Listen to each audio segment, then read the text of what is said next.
I pull into the driveway of my modest Portland home, my body sagging with the weight of a 12-hour shift in the ER.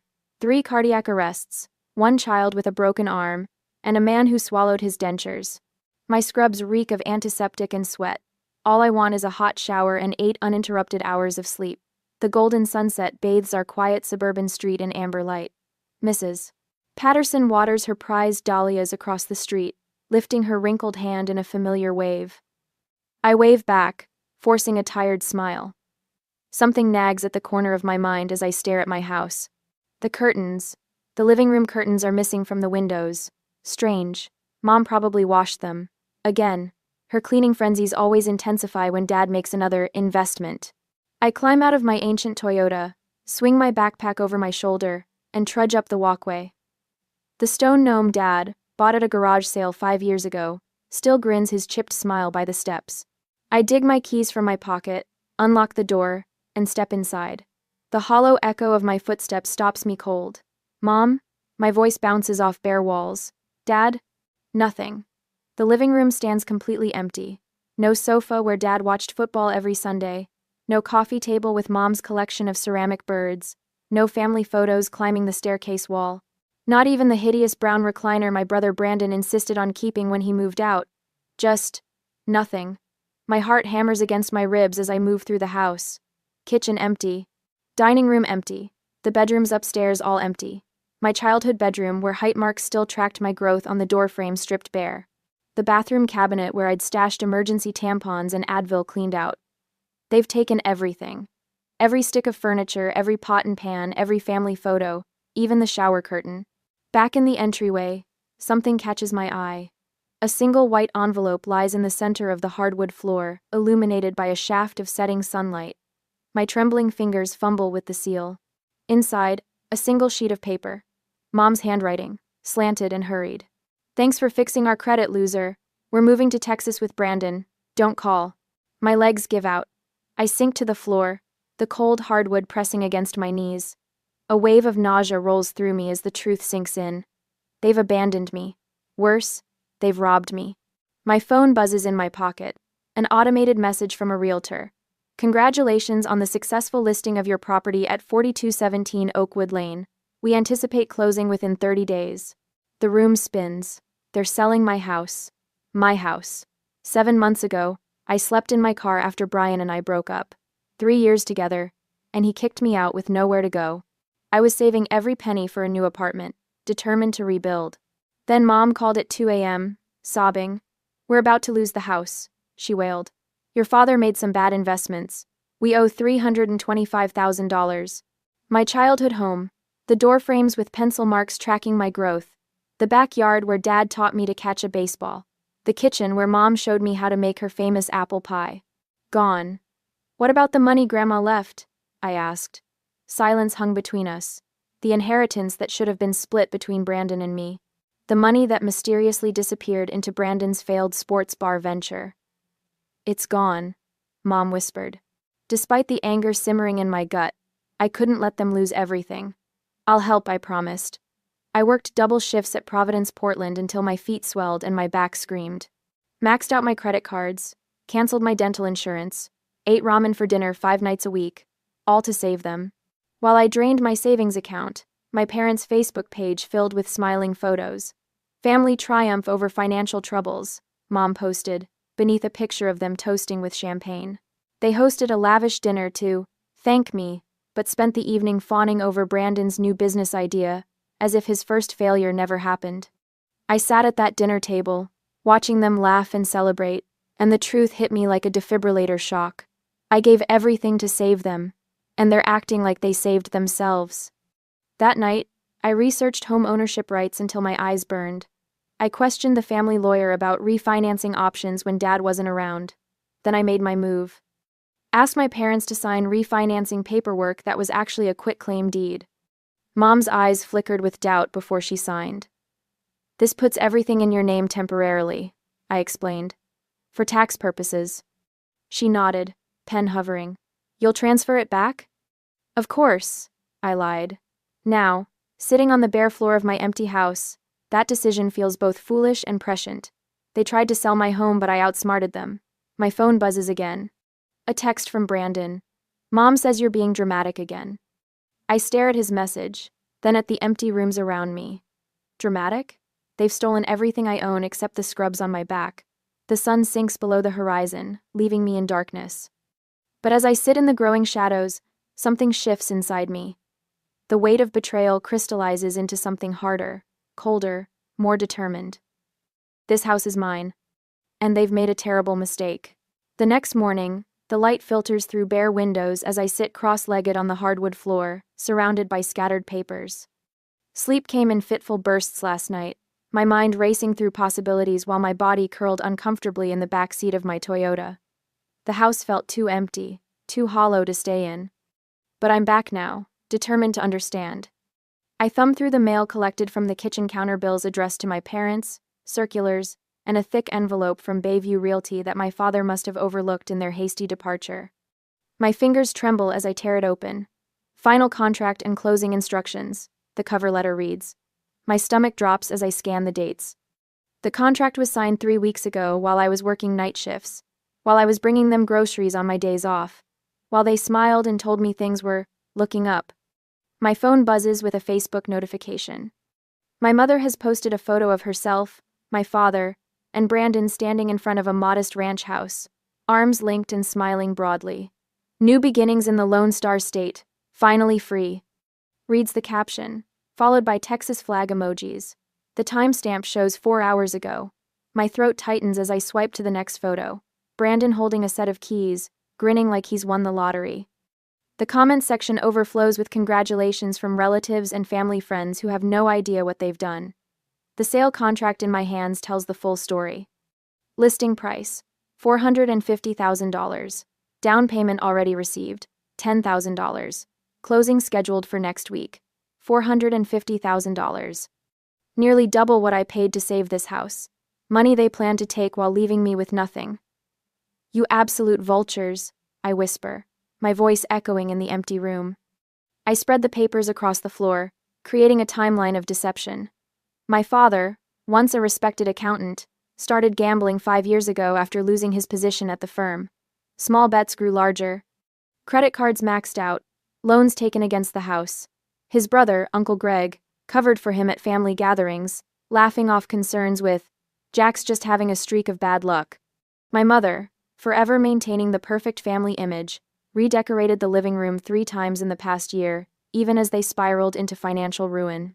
Her social media remained a curated gallery of family happiness, each post more fabricated than the last. And Brandon. My stomach churns thinking about my younger brother, the golden child who could do no wrong. His failed sports bar venture swallowed my grandmother's inheritance whole, yet somehow he remained blameless. He's just finding his path, my mother would say, while I worked 60-hour weeks at the hospital. My phone buzzes again. A text from Mara, Brandon's girlfriend of 2 years. Is it true you're homeless now? Brandon says you're being dramatic about the move. Before I can respond, another text arrives. This one from Jennifer, my colleague from the ER. Heard about what happened. Spare room is yours if you need it. No rush to leave either. The kindness catches me off guard, bringing unexpected tears to my eyes. A knock at the front door startles me. Mrs. Patterson stands on the porch, her silver hair catching the morning light. She holds a small box in her weathered hands. I saw them loading the truck at midnight, she says, her voice quiet with disapproval. They told everyone you approved the sale. That you were joining them in Texas next month. She hands me the box. I've lived next door for 30 years, Hallie. I know when something isn't right. Inside the box, I find family photos. Mrs. Patterson borrowed when she spotted Brandon tossing them into a donation bin. The realtor called me this morning, she continues. Asked about the family situation. I told her she should speak with you directly. As if summoned by her words, my phone rings with an unknown number. The realtor's assistant, calling to verify details about the pending sale. There seems to be a discrepancy with the title. She explains, her voice professionally neutral. The property was transferred solely to Hallie Cruz 7 months ago. The current sellers aren't listed on the deed. A weight lifts from my chest as I thank her and end the call. The quitclaim deed worked. The house is legally mine. My momentary relief shatters when my phone buzzes with a voicemail notification. My father's voice fills the room, slurred with anger. You'd better not mess this up for us. We need that money. You owe us after everything we've done for you. I delete the message, my hands steady now. The stakes have never been clearer. My credit cards are maxed from saving this house. I have nowhere else to go. If they contest the quitclaim deed, I could lose everything. Without stable housing, my position at the hospital could be jeopardized. Attendance and appearance matter in healthcare. The realtor calls back an hour later, her tone significantly cooler than her assistant's. Miss Cruz, we've completed the title search. The sale cannot proceed without your authorization as the legal owner. We've frozen the transaction pending clarification. Thank you, I reply, surprised by the calm in my voice. That evening, Jennifer arrives with an air mattress, a bag of takeout, and a fierce hug. Just until you get back on your feet, she says, helping me inflate the mattress in what used to be my bedroom. As night falls, I lie awake, staring at the ceiling. The house creaks and settles around me, familiar sounds from childhood that now feel different.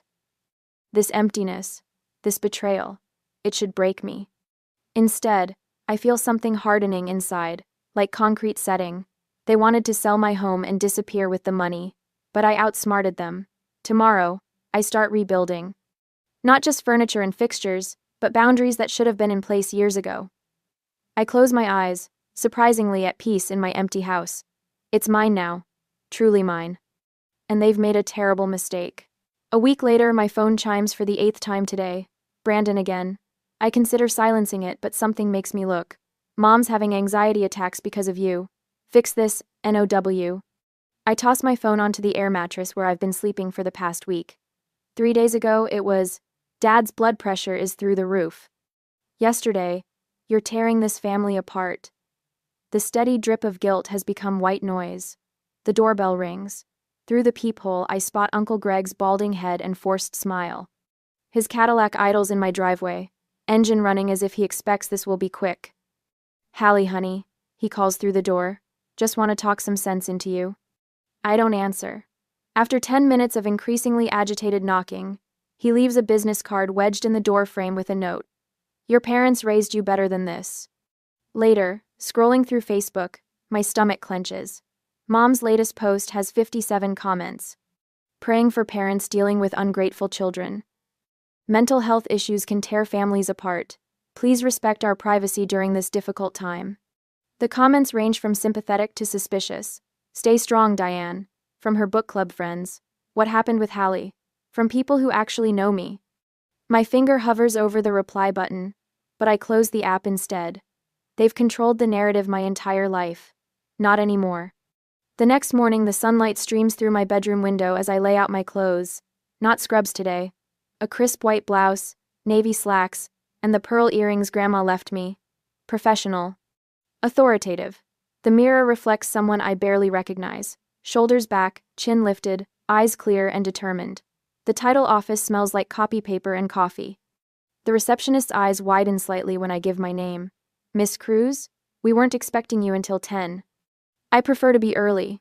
My voice sounds steadier than I feel. Mr. Abernathy, the title officer, shakes my hand firmly. His office walls are lined with family photos and fishing trophies. I've reviewed your documentation, he says, gesturing to the folder on his desk. The quitclaim deed is in order. Your payment records are remarkably well organized. I've learned to keep receipts, I say, the corner of my mouth lifting slightly. He nods, studying me. I've never seen someone your age so prepared. Most people twice your age don't understand these transactions. Necessity is an excellent teacher. His printer whirs, producing the document I've been fighting for. This confirms it, Miss Cruz. You are now the legal homeowner of record. The attempted sale has been voided. My fingertips tingle as I touch the paper. Mine. Truly mine. Mr. Abernathy clears his throat. Your parents requested a conference call. They're quite insistent. I bet they are. The speakerphone crackles. Dad's voice fills the room, already mid-sentence. Completely unreasonable. We raised her, put a roof over her head for years. Mr. Cruz, Mr. Abernathy interrupts. I have your daughter here with me. We're on speaker. A moment of startled silence. Then Mom's voice, trembling with practiced vulnerability. Hallie, sweetheart, how could you do this to us? After everything we've sacrificed. Mrs. Cruz. Mr. Abernathy interjects. The documentation is quite clear. Your daughter paid $325,000 to prevent foreclosure on the property. You and your husband signed a quitclaim deed transferring ownership. She tricked us. Dad's voice rises. She said it was refinancing paperwork. The deed is clearly titled, sir. It bears your notarized signatures. This is absurd, we'll sue. On what grounds, Dad? My voice surprises even me. Calm, almost gentle. The house is mine. The sale is void. And you left me with nothing but walls. Mom begins to cry, the familiar soundtrack of my childhood whenever she didn't get her way. But Mr. Abernathy simply slides a box of tissues toward me, unmoved by the sounds coming through the speaker. This conversation is over, I say, pressing the end call button. Walking through the hospital corridor that evening, Jennifer falls into step beside me. The cavalry's arriving at 6, she says. Mike from radiology has a truck. Emma's bringing her old couch. I've got kitchen supplies. My throat tightens. You don't have to. Try stopping us, she says, bumping my shoulder with hers. By sunset, my living room has furniture. Not matching pieces from a showroom, but a hodgepodge of donations. A forest green couch, a scratched coffee table, mismatched dining chairs, more than I had yesterday. Mrs. Patterson appears at my door with a cardboard box. I borrowed these for safekeeping, she explains, revealing framed family photos. When I saw them loading everything up, I knew something wasn't right.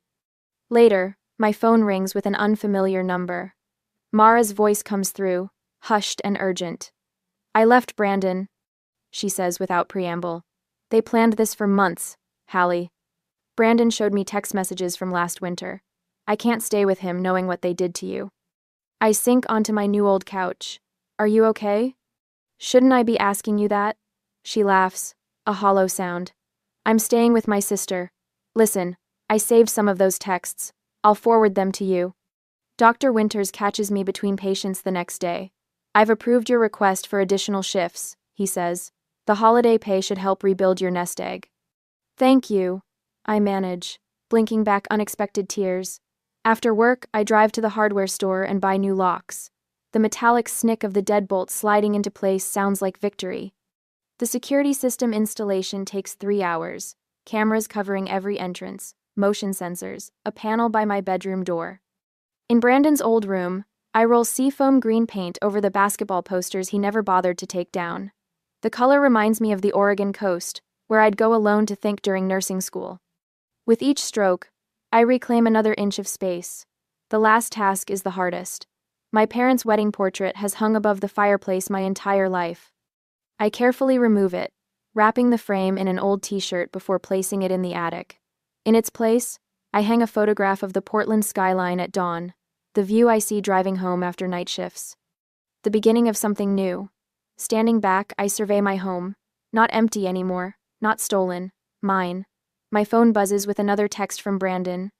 I delete it without reading, and turn off the lights, climbing the stairs to my bedroom. For the first time in weeks, I'll sleep without dreams of empty rooms and stolen futures.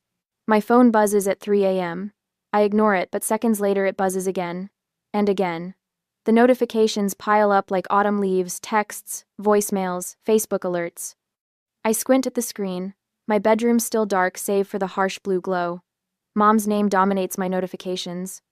I sit up, back against the headboard, and tap the most recent message. The extended stay America costs $89 a night. We can't afford this much longer. Your father is beside himself. I scroll through earlier messages. Complaints about Texas heat, the motel's lumpy mattresses, the suspicious characters hanging around the parking lot. Not one word about leaving me with nothing but walls. The irony almost makes me laugh. Almost. Their dream of a Texas mansion funded by my empty house has crashed into reality. The $450,000 they expected will never arrive, and their hastily packed bags now sit in a budget motel room with cigarette burns in the carpet. My laptop sits on my nightstand. I open Facebook, where Mom has just posted a sunset photo, taking time to explore Texas before buying our dream home. Blessed family, new beginnings. The comments overflow with cheerful encouragement from distant relatives and church friends who have no idea what really happened. 12 people have already liked it. Brandon's profile tells a different story. His status updates have shifted from excited plans to thinly veiled complaints. Job market tougher than expected. Anyone know someone hiring in San Antonio? I close the laptop without responding to any messages. Let them stew in the consequences they created. Morning light filters through my new curtains as I prepare for my shift. I've been carefully silent online since they left, watching their narrative unravel without my interference. Today feels different. Today I'm ready. I prop my phone against the kitchen counter and take a selfie in my scrubs, standing proudly in front of the freshly painted living room wall. The caption comes easily. Some things earned can never be taken away. Grateful for this home and the community that supported me through unexpected challenges. Within minutes, comments appear from neighbors, co-workers, old classmates. They've heard rumors. They choose sides without me saying a word. So proud of you, Hallie. Your parents were always sketchy about money. Call if you need anything, honey. I send one email before leaving for work. To Dad. Subject: mail forwarding. I've decided to keep the house. Please forward your new address for any remaining mail. Hallie. Short, simple, final. When I return from my shift 8 hours later, my phone holds a text from Mara, Brandon's girlfriend. Brandon got fired yesterday. They found out he lied about his experience. I type back, "Good thing that you moved with your sister. But you could always come back to Portland." She doesn't respond, but I know I've planted a seed. Uncle Greg calls that evening. His voice carries the weight of family obligation, strained by disappointment. "They're asking to stay in my basement," he says. "I can't turn family away, but Hallie, what they did to you. Do what you need to do, Uncle Greg. Your father says there's still a chance to sell the house and split the money, says everybody wins that way." My laugh sounds hollow even to my ears. "That's what I figured." His sigh travels across state lines. "Your mom's been calling everyone from the old neighborhood. People are starting to ask questions." Their perfect family image is crumbling brick by brick. In Portland, in Texas, everywhere. Later that night, Mom's tearful voicemail fills my kitchen as I chop vegetables for dinner. "Baby, please. We made a terrible mistake. We just need to come home. Your father's not sleeping. Brandon blames us for everything. Please call back." I delete it and keep chopping. Dad's email arrives next. "We could split the proceeds 50/50 if you sell now. The market's hot. Be reasonable, Hallie." Brandon's text is less diplomatic. "You've destroyed this family." I stand at my kitchen window, watching stars appear above my backyard. The yard where Dad taught me to throw a baseball. The yard where Mom planted tulips every spring. The yard I mowed every Saturday to earn my allowance. My fingers tap out one response to Brandon. "The day I needed a roof, you left me homeless. Now figure it out like I had to." Block, delete, breathe. 3 days later, my lawyer calls. "Good news. Their legal challenge to the quitclaim deed has been dismissed. The judge didn't even need to hear arguments." The bank confirms what I already know. The mortgage is solely in my name. The mountain of credit card debt I took on to save this house still looms, but each paycheck chips away at it. Each extra shift brings me closer to freedom. That night, I hang a new mirror in the entryway, the spot where their wedding portrait once dominated the wall. My reflection shows someone I'm still getting to know, a woman who stopped setting herself on fire to keep others warm. The house feels different now, smaller without their oversized expectations. Larger with possibilities that belong only to me. My financial sacrifice was enormous, but it saved me from a lifetime of exploitation. Some lessons cost everything but teach you what you're truly worth. And in my case, that's exactly the price of this house. A month later, the rain pounds against my windows like tiny fists demanding entry. October in Portland brings storms that wash away summer's lingering warmth and expose the bare bones of reality. I'm curled on my new couch, a modest secondhand find that Jennifer helped me haul up the front steps last weekend, reviewing patient charts when headlights sweep across my living room wall. A car door slams. Then another. A third. My stomach tightens. I know those footsteps on the walkway before the doorbell rings. The security camera app on my phone confirms what my body already sensed. My parents and Brandon, huddled beneath a single umbrella on my porch, their faces drawn and desperate. I consider not answering. Let them stand in the rain like I stood in an empty house 3 months ago. But that's not who I am. Not anymore.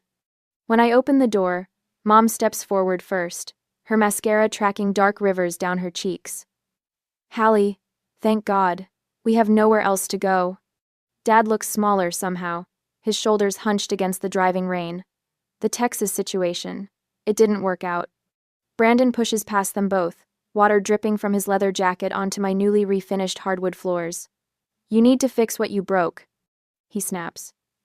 They had to sell their car just to get back here. I say nothing, simply step aside to let them into the entryway. The home they stripped bare now contains just enough furniture to remind them of what's missing. My furniture. My home. After everything we've done for you, Mom whispers, her voice cracking with practiced precision. I changed your diapers. I nursed you through chickenpox. I helped you apply to nursing school. I've rehearsed this moment in therapy, in the shower, while staring at my ceiling at 3 a.m. Yet now that it's here, a strange calm settles over me.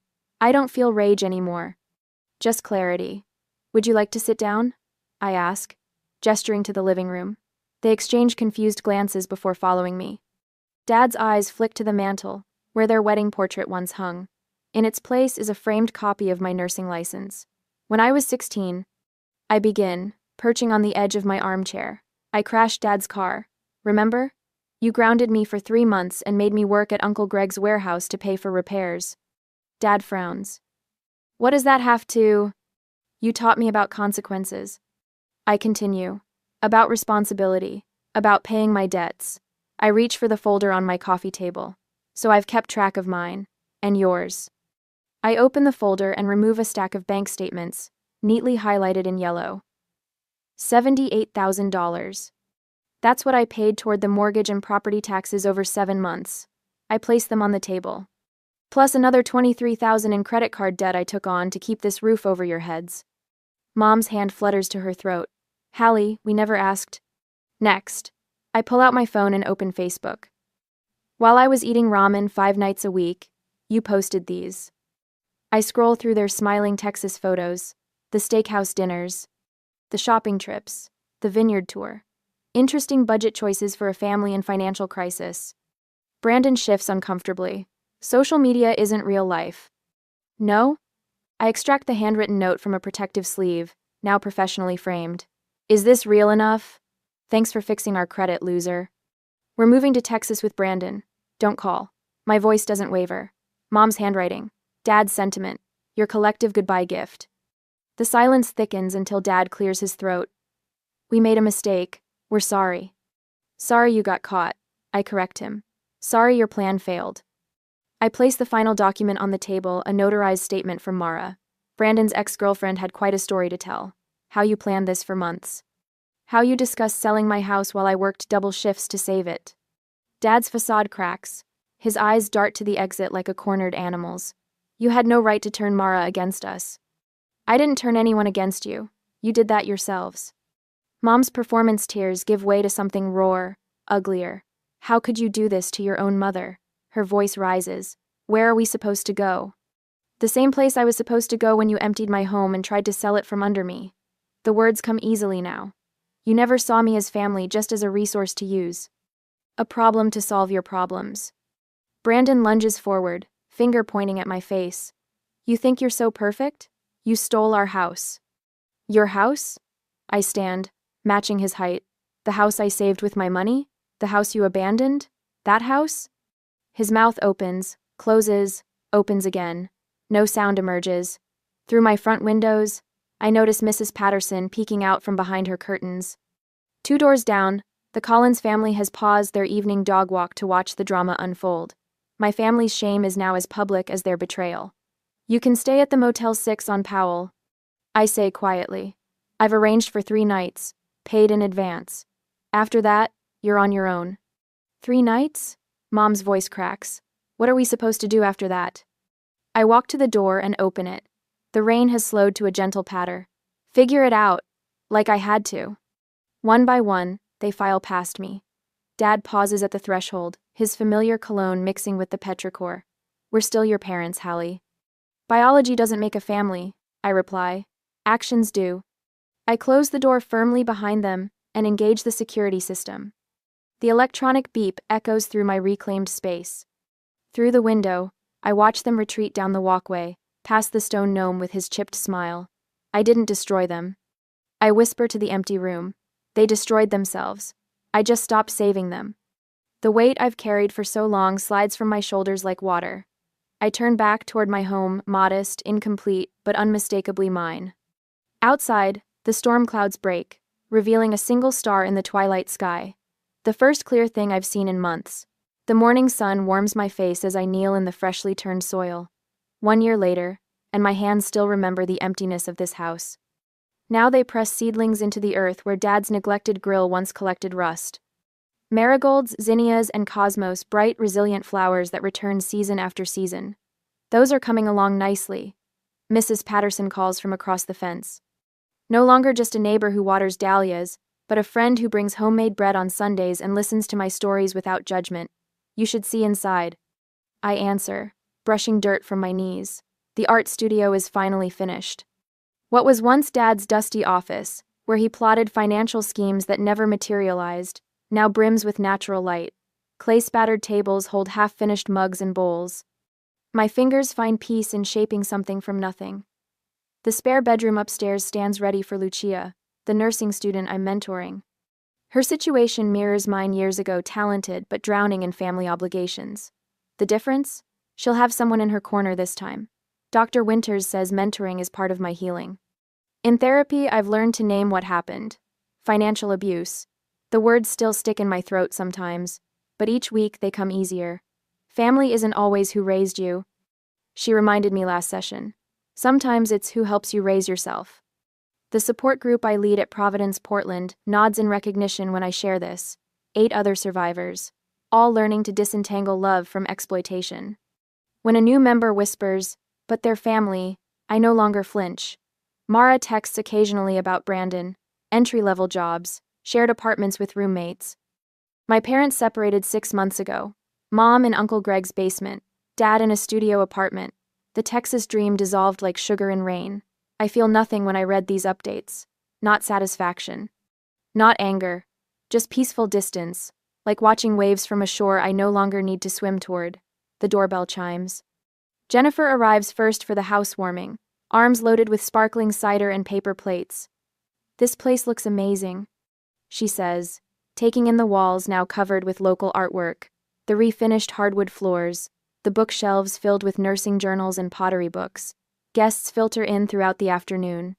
My chosen family, Mrs. Patterson brings her famous blueberry pie, co-workers from the ER, friends from pottery class. The house fills with laughter where once my footsteps echoed against bare walls. Jennifer raises her glass as sunset paints the dining room gold. To Hallie, who taught us all what strength really looks like. Later, when everyone has gone, I sit with the photo album I finally opened. Pictures of my childhood home, now arranged on my terms. Mom and Dad smile from behind glass frozen in a time before betrayal unraveled us. Brandon's graduation photo. All displayed not as wounds but as chapters in a longer story. Sometimes the most loving thing you can do is stop rescuing those who repeatedly harm you. The hardest boundaries protect the softest hearts. On the front porch swing, I watch fireflies blink in the gathering dusk. The weight of house keys in my palm feels right. Earned. The garden I've planted will bloom next spring, and the spring after that. Roots grow deeper than anyone sees. This is my home reclaimed, renewed, and finally at peace.